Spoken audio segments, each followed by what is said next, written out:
everyone, it's Emily Fox. Today's video is going to be the continuation of my end of year series. If you are new here, definitely subscribe because I am posting usually 4 videos for the end of year, but this year there will be a few more additions. But at least my most surprising, most disappointing, best and worst books that I've read during the year out of the 100 books that I've read. Today's video is going to be about the most disappointing books that I've read, to not mix it with my worst ones, which every year I get a shit show of a comment section because of that. Not the same thing. You're allowed to give a book, I guess, even 5 stars and still be disappointed. Not the case in this video. I think the highest rating is like 3.5, so not super high, but not that bad either. But those are just books that I thought I was going to love, or, you know, very hyped on BookTube, on the internet, and it just didn't live up to my expectations, and I have issues about them that I want to discuss. So let's go through them because I do have quite a few, and it's not gonna get pretty. You know what? Let's just not shy away from it and start with a bang. Start with an unpopular opinion probably, but Crooked Kingdom by Leigh Bardugo. Look, I know, everyone, and I mean everyone loves this YA fantasy series on BookTube, and the first book actually made it last year in the exact same video because I was disappointed, and I'm still disappointed for similar reasons. I did read the Grisha trilogy beforehand, and you have to. I know every single time I say that, people are like, oh, I didn't read it and I still understood the magic. You did not. I get very salty over it because one of my favorite things in that universe is the magic system.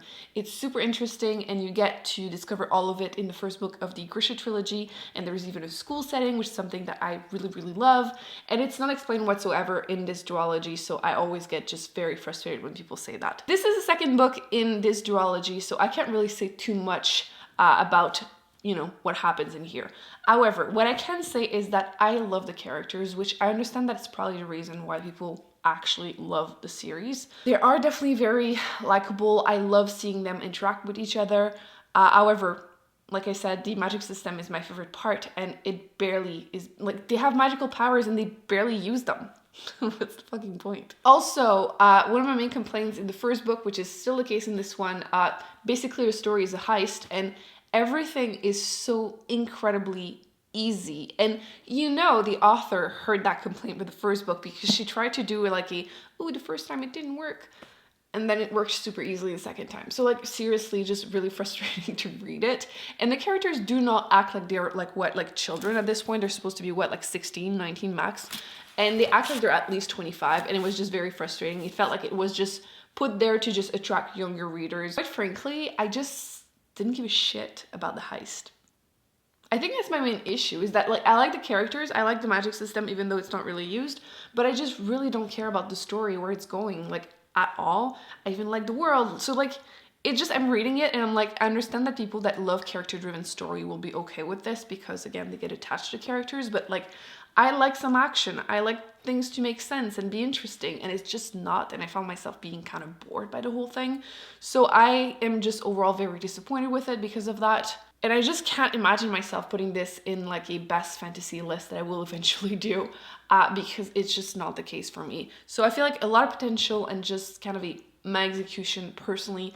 I did do a reading vlog over it. Like, there were definitely some parts that I laughed, cried, everything, but like, overall, I just find myself being a little bit meh with the whole thing. I almost forgot the main thing I wanted to talk about, which is spoiler, but not really, because I always keep these reviews and videos spoiler free, but just in case you really don't want to hear anything, I will be putting on the screen spoiler, but not spoiler, and you can come back when it's done. But obviously, you know, it's a mini war between 2 groups of people, and someone has to die because obviously, you know, wars, things happen, and like, if nobody ever dies, it just seems ridiculous, right? There's definitely someone that dies, but it seems like a complete afterthought of the author being like, oh yeah, actually someone should die, right? So you, and that way, just like that, because, and it just felt so ridiculous, and I was so angry when it happened, and I just wasn't feeling it at all. With that said, am I still planning on watching the TV show? Yes. Will I read whatever else comes out from this universe? Yes. But I'm just overall disappointed because, again, so much potential and just didn't really care about the story. Next book I wanted to talk about is Daisy Jones and the Six, which everyone has been talking about because it's by Taylor Jenkins Reid. the same author as The Seventh Husband of Evelyn Hugo, which was a big hit on YouTube, really everywhere, and I absolutely adored it too. I picked it up like just like that and fell in love with it hard.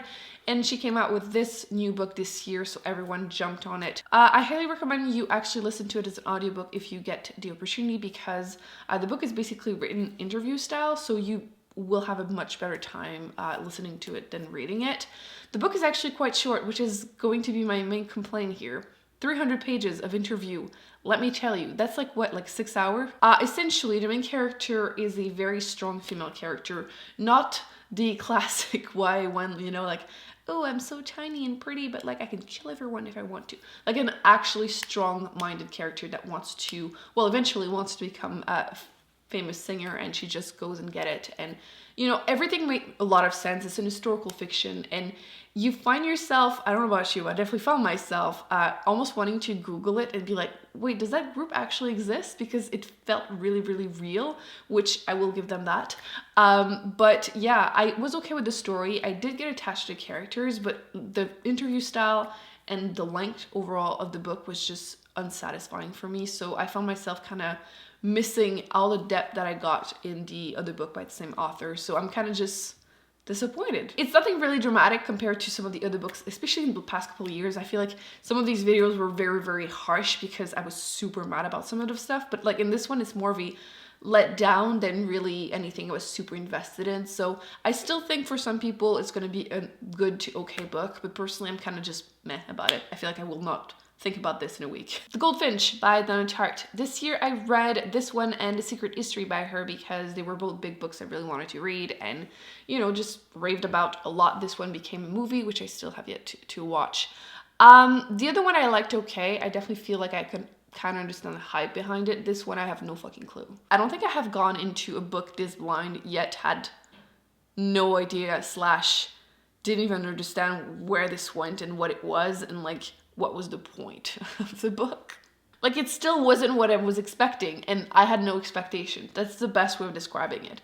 All I knew is that the author was, you know, known for literary fiction, and that she was known for writing about unlikable characters usually, and it's kind of still the case here. You're following a young teenage boy who goes to the museum with his mom, and there's an explosion, and she dies there, and you kind of see his life, you know, coming of age kinda, as he's trying to deal with all of these and trying to hide the fact that he stole a painting, the Goldfinch. And things just go so weird, and I mean so weird, and so much drugs, like so much drugs.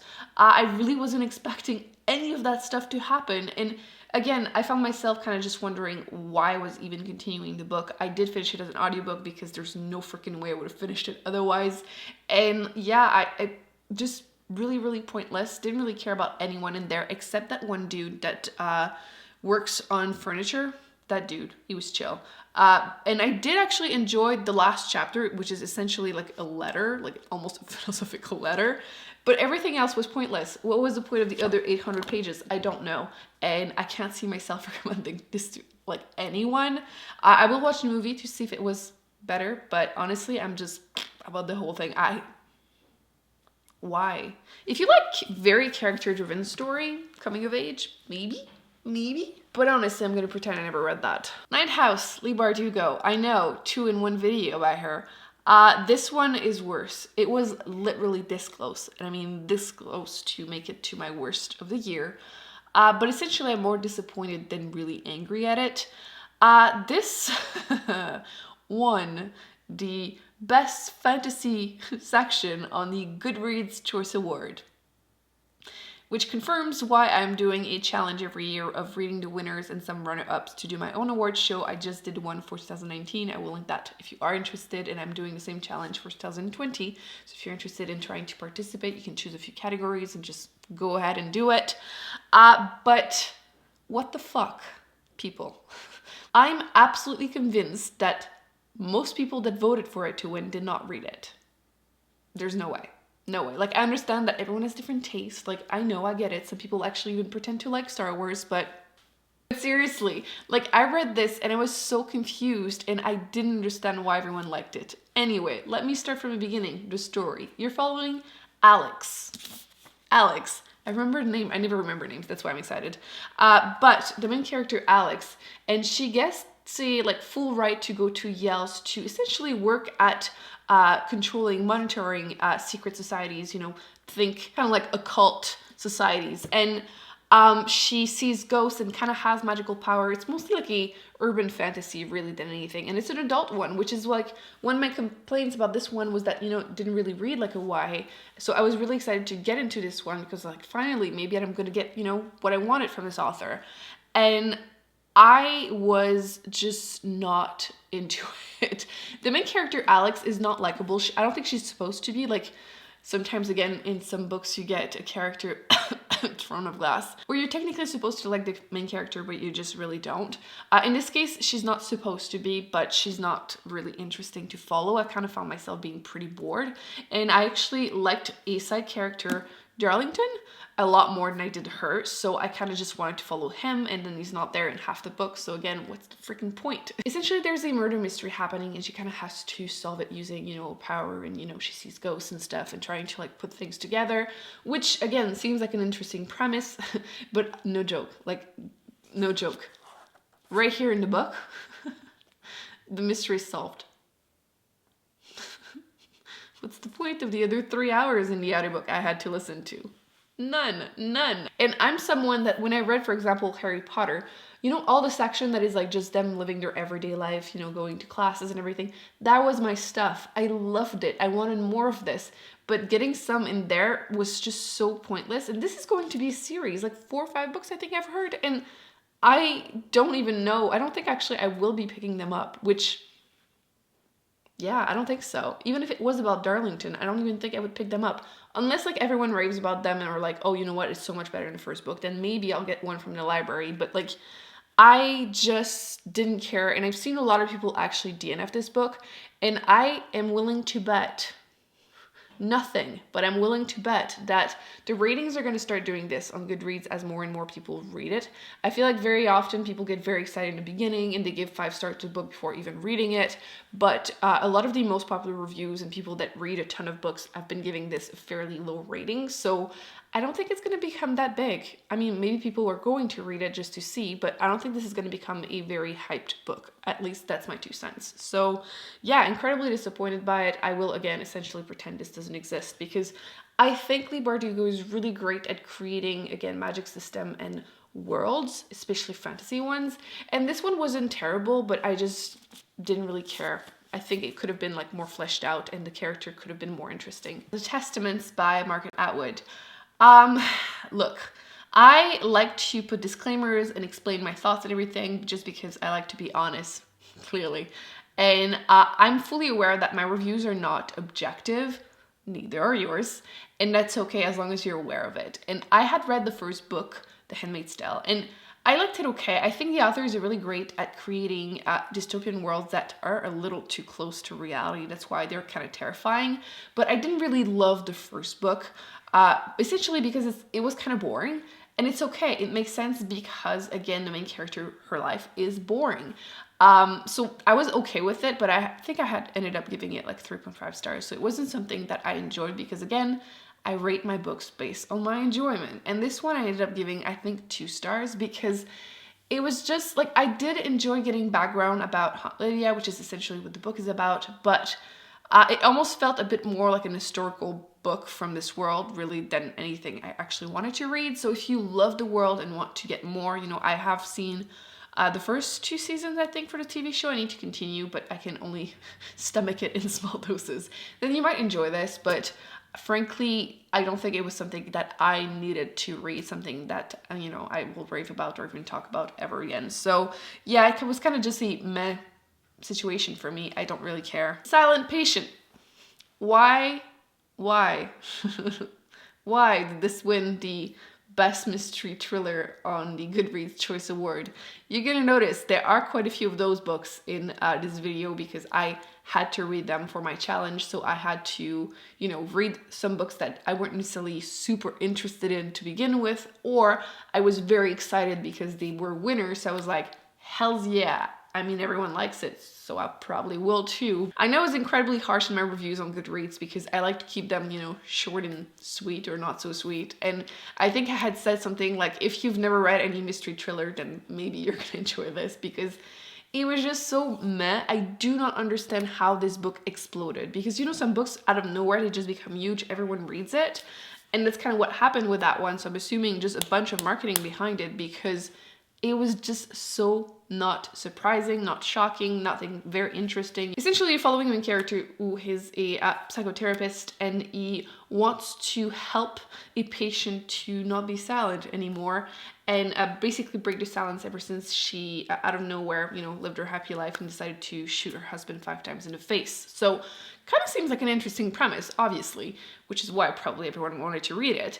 But it was very predictable. I didn't not see the twist coming, maybe not from the beginning, but you know, it was kind of just a mad thing.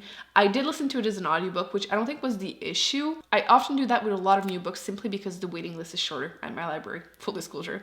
But I feel like sometimes audiobook really showcase some stuff that you wouldn't necessarily notice, or not always as you're reading it, but the writing was really poor. I didn't really enjoy it at all, and I rarely am someone that will notice it and mention it, just again. So at this point, I'm just very confused as to why this deserved all that hype and why it became so big and even won that award. So explain it to me if you want to, but yeah, huge disappointment for me. It wasn't horrible, it was just very meh. After the End by Claire McIntosh. Okay, again, full disclosure, I did it to myself a little bit.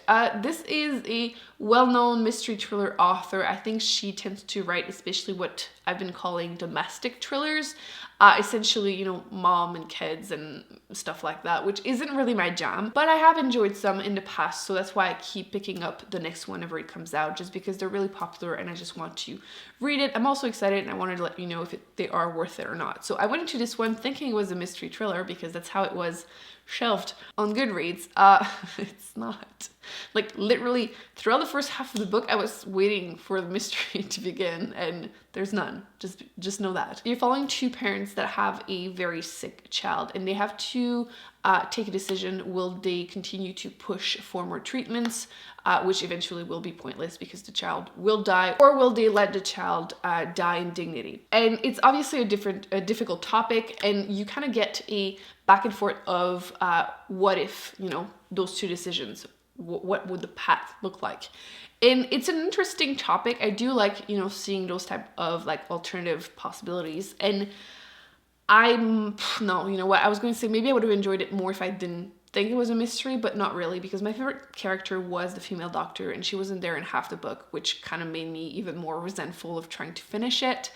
And I'm aware that it's, I think, inspired by the author's life, so again, but I just really didn't care. So I found myself being very disappointed because, again, it's not a mystery, but also just didn't end up being satisfying for me towards the end. So yeah, After the End by Claire McIntosh. At this point, I'm feeling that maybe I should just not read more by the author, because none of the books that I've read were really favorites. I think my favorite one was I Let You Go, and it was just an okay read for me. So I think maybe she's just not for me. Elevation by Stephen King. Another winner of a Goodreads Choice Award, another mention in the disappointing video. First off, this was the winner in the best horror of 2019. This is not a horror novella. The only thing is the fact that it's written by Stephen King. You're following a grumpy old man living in a red town with new neighbors who are a married lesbian couple. It is my second time reading a new book by Stephen King and feeling that he's shoving his political views in my face non-freaking stop. And the worst part is that we're on the same side 100%, but it's just so intense to the point where it's virtue signaling, and it's just really pointless because oh, they disagree, but it has nothing to do with the fact that they're lesbians. And it becomes a little bit like an Hallmark movie, really. But the interesting tidbits is the fact that the grumpy old man starts losing more and more weight to the point where he starts being worried, going to see his doctor, eating as much food as possible, shoving rocks in his pocket before jumping on a scale, yet he just keeps losing weight. And he starts to worry, what's going to happen when I get to 0. So there's more of a fantasy element, probably magical realism really, in there. And it wasn't horrible, but the ending was shit in true Stephen King fashion, really. And it just could not save, you know, the rest of the story or anything. So yeah, very, very disappointed because, again, I expected a horror book and definitely wasn't. Lifelike by J. Christoph. I adore the Nevernight trilogy by him. Spoiler alert, it will be in my best video because it's awesome. I read the whole trilogy in a year, you know? And I decided to just pick up something else by him, and I saw Lifelike, which is a YA sci-fi, and I love sci-fi. From the premise, I kind of got some like Blade Runner kind of feels, you know, humans and robots. Are they humans? Are they robots thing? But the execution left me very disappointed. Again, I did listen to that one as an audiobook. It sounds like I hate every audiobook, but I swear I've listened to a lot of them this year because of just life. And I kind of found myself like disconnecting and not really thinking about it and just not wanting to pick it up again. But I did finish it hoping that, you know, there would be some type of redeeming quality in there, but the twists were very obvious. I saw them coming way, way in advance, and it just left me feeling like there was no point in continuing the story, the series.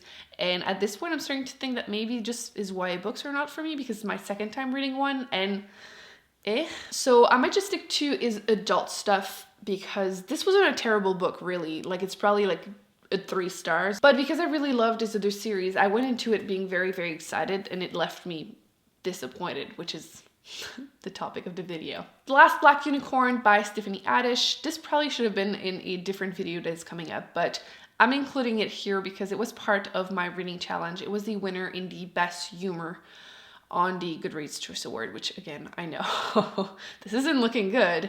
I was really excited to read this book because the author was the one narrating it, so I was listening to it as an audiobook. I had seen her in a few movies, interviews and everything, and she was really likable. I liked her voice, I liked her humor, and I was just very excited. I could not put this book down fast enough. I hated it. I understand that humor will obviously be, you know, different thing for different people and everything, but I think there's a fine line between making fun of past traumatic events and just that. I don't know what that was. You can probably try it. I'm sure you can find, you know, a sample on your library website or Audible or something, but I just couldn't deal with it. And I went to look at reviews and people were saying how terrible it becomes. She starts being very, very harsh, not only on herself, which is the part that just I couldn't deal with, but like coworkers and everything, and it became too intense. Obviously, I didn't read those parts, so I can't really say too much, but I was just not finding myself interested in continuing, which was really disappointing because I was super excited to actually finally read a humor book. So if you have anything to recommend to me, let me know. I would love to read some more, but this was just a huge letdown. I put it down. I don't even think I listened to 10% of it. I just couldn't deal with it. So huge disappointment for me, for sure. I don't feel like my reviews are very dramatic this year. I feel like they were way more intense last year, which is probably a good thing. Maybe not for this video, but for myself, not having to go through horrible books or not too many. But there will be some for my worst, which is coming up very soon. So again, don't forget to subscribe, thumbs up if you enjoyed it. Please let me know in the comment section how you felt about these books because we all have different opinions and I would love to hear the positive and the negative. I will be putting more videos on the screen that I recommend you check out, and I will see you in my next video. Bye.